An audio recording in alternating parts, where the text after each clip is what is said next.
it was about the fact that like so I was on not YouTube, I was on TikTok. Yeah. And scrolling, and I kept seeing videos pop up in my feed from like different Spanish people, you know, Latin people, Hispanic. I'm not even sure which word we should be using these days. The brown community. But I kept seeing all these videos about why there seemed to be like this big disconnect between them and their issues with like ICE and the government, and why black people aren't standing behind them, right? And I'm watching. I'm in mind. I seen like 6 or 7 back to back to back. And then the thing is I know that there's a bunch of them out there. You know what I'm saying? But this was just this in particular day. The only reason I paid attention to it is because I had seen it a few times over a couple different days. But this day it just seemed like it just kept popping up. And so I'm like, how is this? And in mind, let's be clear, like the issues that, you know, the people in that community have with ICE don't just affect them, it affects people who are considered to be foreigners on American soil, period, right? But for whatever reason, they become the focus. I don't know if that's the news or like government, or I don't know, maybe, you know, our presidency, I don't know, man. You know, we're in a place now that had multiple viral videos of, you know, people from different communities for various reasons.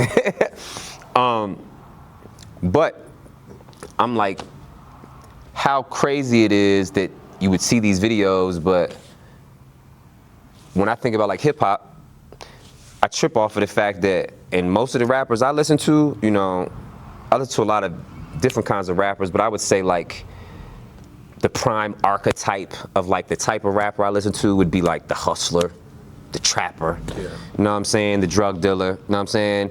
And I think it's because I recognize that those archetypes are like the businessmen in the communities that we come from. They represent like the business that gets conducted in the flowing of finance, even though it's in a legal sense, you know what I'm saying? But they still represent something important. It's crazy to me that in hip hop, the black man loves the Spanish man. He loves the brown man. He loves them. Yeah. In all of his raps, in all of his songs, when he's talking about conducting business in various forms, trapping, running the trap house, running the bando, you know, hustling, all this stuff, the first person he always tells you he's looking for is the plug. He's looking for Poppy. Everybody looking for Pablo. Everybody's looking for Pablo. Listen, if you know where Poppy is at, connect me to Poppy. Connect me to the plug. I need to connect. Like, this is what everybody's talking about in real life. And in mind you, of course, you could be somewhere and be like, well, the connect could come in different forms. Yeah, I get it. But in the real world, separate from hip hop, we know the story of Pablo Escobar. We know the story of El Chapo. Right. We know the story of Griselda Blanco. Yeah. Let me know when you see the connection. You know what I'm saying? You know what I'm saying? So we know in real life, the black man and the brown man, the African American or the indigenous American black man and his Spanish counterpart, his Latin counterpart, are like this. Like, between them, they created a circulation of business conducting that allows money to free flow in these different communities that we come from. So it was crazy to me, like, that here we are now in this weird time in society where, like, so many people seem to see it a way that doesn't necessarily exist, but it does exist. You know what I'm saying? You know. So this kind of brings me, it's funny you bring it, it kind of brings me to something that's been on my mind, which is why we don't hear. So let me just clarify. If there's an issue that black people supposedly aren't backing brown people in these ICE-related cases type stuff, although we know in the music, this is who we're basically like glorifying and looking up to. Right. Right? Then how come artists aren't speaking more directly to that in their music? And more so, even if they were, how come the consumer wouldn't even be bothered to listen to it? Oh man, this is so a couple days ago, you know, just on a timestamp level, I had posted a video of I believe the way you pronounce it is Omali Yeshatali, I believe, black man, part of I believe the Pan-Africanist movement. He's on the intro of a Dead Prez album from like 2000. For anybody who keeps up with hip hop, you know, Dead Prez was influential when it came to like militant thinking and consciousness in the music. You know what I'm saying? One of their most famous songs had Jay-Z on it. Hip hop, hip hop. You know, you probably heard it. You know, hopefully you've heard it. One of the things that comes with that album is the level of information that was in it. Like, they talked about everything. They talked about politics. They talked about society. They talked about drugs. There's one of my favorite songs, and I can't think of the title of it now, but it was about eating good. You know what I'm saying? Healthy foods. You know what I'm saying? You know, we love the brother now, who is it, Larry June, you know, because he loves to speak health into his music. But they were saying that then. The thing is there's always been people, man, who've spoken to what's going on. The reality is that talking about politics and talking about real shit don't sell like that. That's just what's real. Like, people barely like the news. Right. You know what I'm saying? And if they do, they like it from the perspective that they like it from. You know what I'm saying? You know, you got CBS, NBC, ABC, Fox, CNN, MSNBC, all of those are different perspectives. You got like your Fox News watchers, and then you got like your CNN and whatever watchers. Indeed, you know, you might be liberal over here. You might be Republican over here. Your perspective might be Democratic over here. Your perspective might be independent over here. You know, over here on this channel, you might support the death penalty. On this one, you might be totally against it. You know what I'm saying? So you're constantly trying to pick through the threads of whose perspective you want to listen to, or you've already decided which perspectives you like, and so it's no different in music. So you might be the person who wants to hear that, like me, possibly like you. But society also don't want to be preached to neither. You know what I'm saying? Like, nobody likes feeling like they're not smart.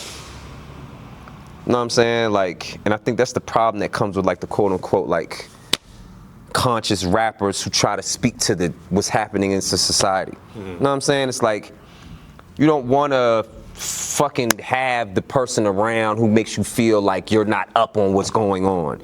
Even though it might be true. You ain't up on what's going on. Right. But you don't necessarily want to feel like that. You know what I'm saying? You know, that just reminds me, and I don't want to do him any disjustice, because I feel like with the recent Super Bowl and everything going on, this is one artist that I've just heard from people that I know really actually has probably captured like this kind of duality between their music and then speaking on things politically pretty well. And that's remind me of his name. The one who was just at the Super Bowl, you said? Yeah, performing. Oh, Bad Bunny? Bad Bunny. Now, when I first came across Bad Bunny, it wasn't nothing but bops. Did I know what it was saying? I don't speak Spanish like that, so I didn't know what was going down. I don't even speak it. But it was bopping, you know what I'm saying? For sure. Then he comes out and then look at his Super Bowl performance, kind of how he represents the growth and speaking to. So I think that is maybe one artist that kind of represent that. Although, is it really?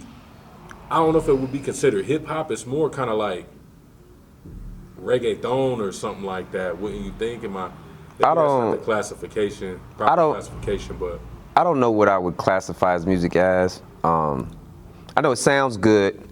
I can't really speak to what he says only because I don't speak Spanish. Yeah. But I have heard that, and I take into consideration like all of the different types of artists who came in this away, and then they elevated to a space where that became necessary. Like, even if you didn't stay there, because we've had artists who will go up the ladder, like come in this, you know, speaking at a certain place, and then they go up, you see the enlightenment, and then for whatever reason, like, maybe their golden era was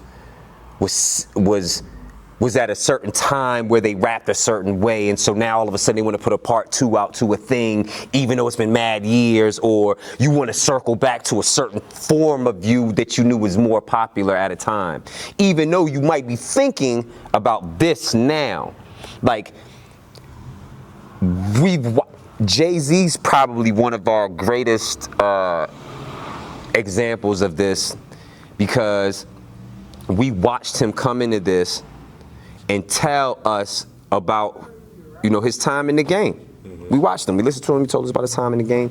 And then he started moving up and telling us that, yo, I'm moving through the industry, y'all. I'm becoming a businessman now. And then he said something fly one time, like, I'm not a businessman, I'm a businessman. And so then we watch him become like an executive of a label. And then we watch him become, a pioneer, so, in a sense, with alcohol. You know what I'm saying? And then we watch, he was in clothing. You know what I'm saying? Diddy did these same things, you know what I'm saying? And so it's the, we like watching people come up and expand, but even they'll reach a place where they become aware of the fact that they may be losing a crowd in a certain space because they're not saying what they once did. Yeah. You know who another example of that is? Not as much as that echelon, but I will argue has as much pull to certain pockets of people in our community. Project Pat. Project Pat, because you got to think, one of my favorites. 6, and think about all the content that they made, music that they made, and then to find out that he's a pastor, and he goes and speak to people who are incarcerated and stuff like that, and yet you can see him kind of bouncing in between, because he has kind of elevated in his real life to go out and do the things that he believes in, and yet you'll still get a track or a feature every now and again. I swear I just heard something that he just dropped. I can't remember what it was, but he wasn't there necessarily speaking as aggressively as he once was in the era that he came up, but it still had that flavor on it that you wanted. Of course it did. I might say something about a couple little dollars or something. You know what I mean? We outside. Yeah. Certain things haven't changed, but a lot of things have. Yes. And that's exactly he's a great example, because we could put him in that same category as Murder Mace went to Pastor Mace. You know what I'm saying? Watching, and then to know where he's at now currently, with camera on their platform, what they do, right? That is a prime example of you come in this, at a certain place, speaking a certain way, speaking for a certain group, demographic. They love that, they follow that, they feel that. You know what I'm saying? But at some point, you do say to yourself, all right, this was cool. You know what I'm saying? But I do think bigger than this now. I think further than this now. I'm a lot more progressive in my nature now. So it's I can't stay here. And in mind you, it's funny, I heard somebody, it was on a song, somebody had a skit, and on the skit, it was somebody saying to somebody well, what happens when you become famous? He was like, when you become famous, you became famous because of what you did. And people loved you for that. So then you always have to wonder, if I change, will you still love me? So now I have to stay like this in order for you to love me, even if I don't love myself. Britney Spears. Hey, don't let me. I'm just talking trash, y'all. That's real. Forgive me. That's real. What? And in mind you, and then what happens if you don't elevate, if you don't evolve? Because the conversation is always about going to the next place. Well, what happens if you don't? Because we can look at people who didn't. I was just watching the story of the brother from No Limit not that long ago, Mystical. Okay. Mystical is locked up, I believe, currently right now for something having to do with something sexual. In mind, you can look this up, Google. He's been convicted of other things, he's been incarcerated for. This is why his career, went so high, but then it ended up coming down, and they ended up using one of the songs that he had to speak to what that was. I can't remember the name of the song, but anyway, he had some of those cases in his background. But mind you, he has more than one. You were one of our most greatest voices in this. You represented aggression, you could really rap, you was on a label that we believed had real gangsters on it, and all of this. And yet, for whatever reason, your career dies because you caught one of these cases against a female more than once. You reached a level of this, I believe he has platinum records. Danger, watch yourself, all that old, what the fuck? Yeah. You mean to tell me that, you couldn't change that part of your nature? You couldn't stop, doing that? You couldn't you're in a place now where like they're just gonna give it to you. So here's what's messed up though. So think about that, because take Mystical, who's got multiple cases on him for that, right? Like you said. And yet we'll still roll that music. Them tracks will still get played and nobody talks about it. And yet somebody like Tory Lanez get framed for shooting somebody a foot and deads his career. Or, now I don't want to speak out of something I don't really know, but from my perception, Chris Brown. Now he making his money, and trust me, I'm pretty sure he's selling out concerts and all of that. But wasn't it like after that situation, after that situation with Rihanna, it kind of seemed like he just kind of disappeared out the spotlight? He just, Or so maybe he just wanted to be a dancer. I don't know. But no, you're right.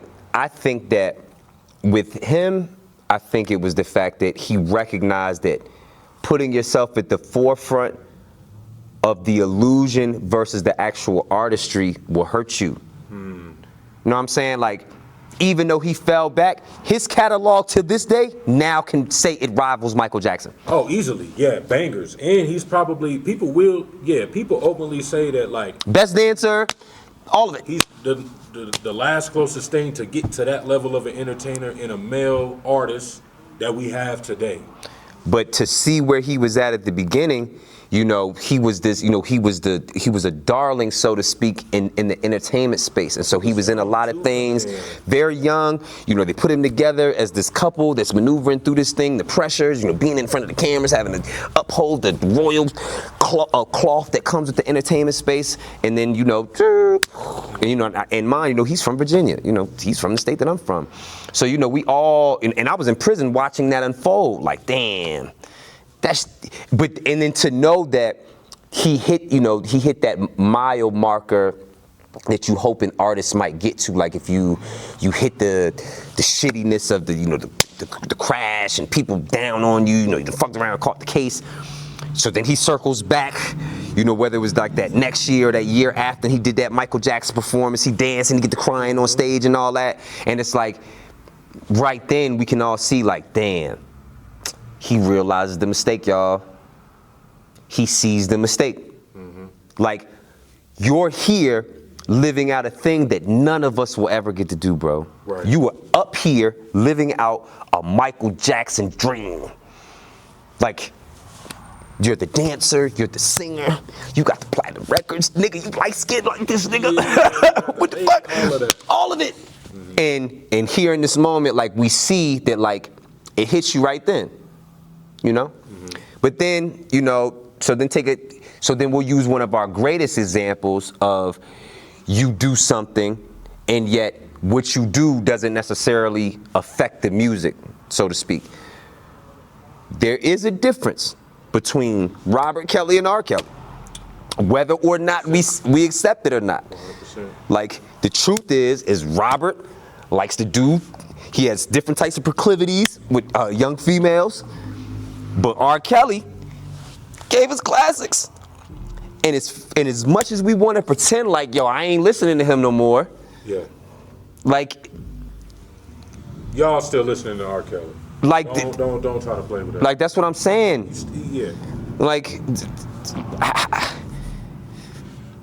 what I think is interesting about it, because the more we kind of like try to unravel this this reality, the more I keep having artists pop in my mind that kind of like dance with this type of thing. Like another one that comes to mind is Kevin Gates. And the reason I say is because I remember when I was introduced to Kevin Gates, he was away. And the next thing you know, now he's elevated and uber spiritual or whatever. Indeed. In the midst, still spitting in women's mouth on stage. Like, no doubt. But I think a key part to this really is what we really kind of talking about is in the artistry, the artists being forced to deal with the realities of their growing success, their growing popularity or whatever, and trying to be themselves, still being reliant on the public perception. Because here we are, R. Kelly, no, we're gonna cancel him or whatever, and you secretly still listening to him. Kevin Gates,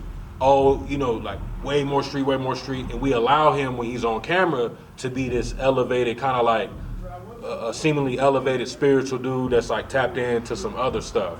You know what I mean? Or we'll listen to somebody like damn, what's his name? I can't think of him. Can't think of it. Plies. Bust it, baby. But you'll sit there and listen to him give you game on life on camera. For sure. Know what I'm saying? And so it's kind of like this weird, it's this weird dance, this weird line that artists have to wrestle with, where it's like the public perception matters only so much, but it is going to affect your career. However, the consumer is highly dependent on if you make that switch, where it's finna go.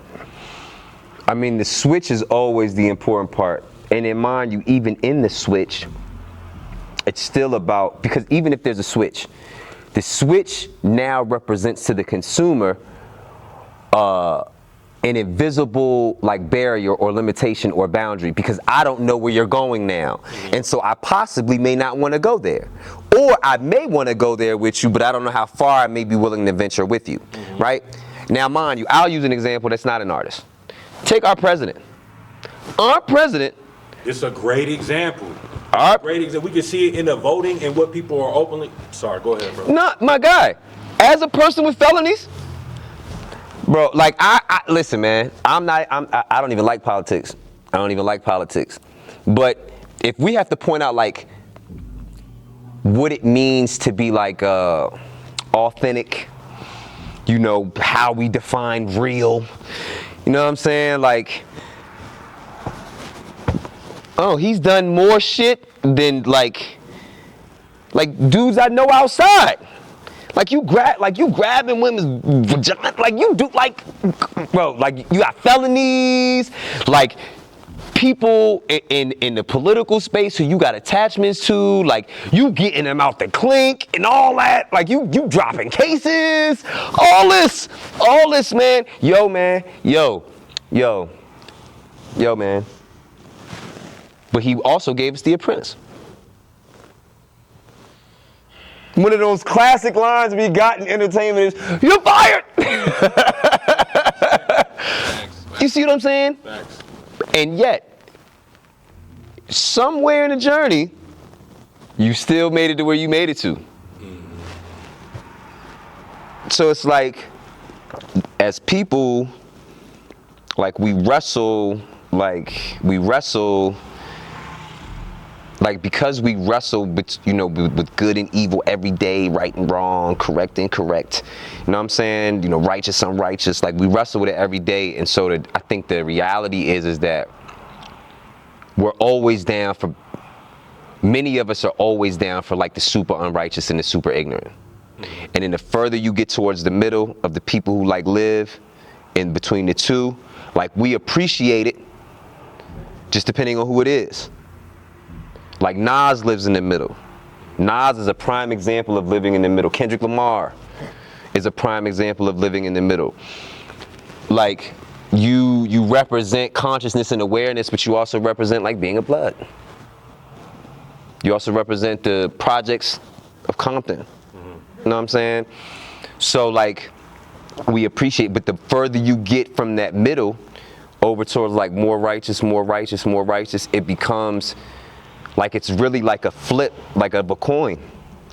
Like Jay Electronica is a very rare breed. Lupe Fiasco is a very rare breed. Corday is a very rare breed. La Russell, very rare in this. Yes. You know what I'm saying? Like the people who either people were cool with the fact that you just want to party and have fun, or you actually want to try to tell us things, you know what I'm saying, and not try to toe too far over towards even the middle. You don't even necessarily want to live in the middle. Like you're willing to like let it be known, like, yo, I know somebody who killed somebody. Yeah. But listen, brother, I want you to care about God, fix your community, take care of your kids. You know, so in mind you, it's the same as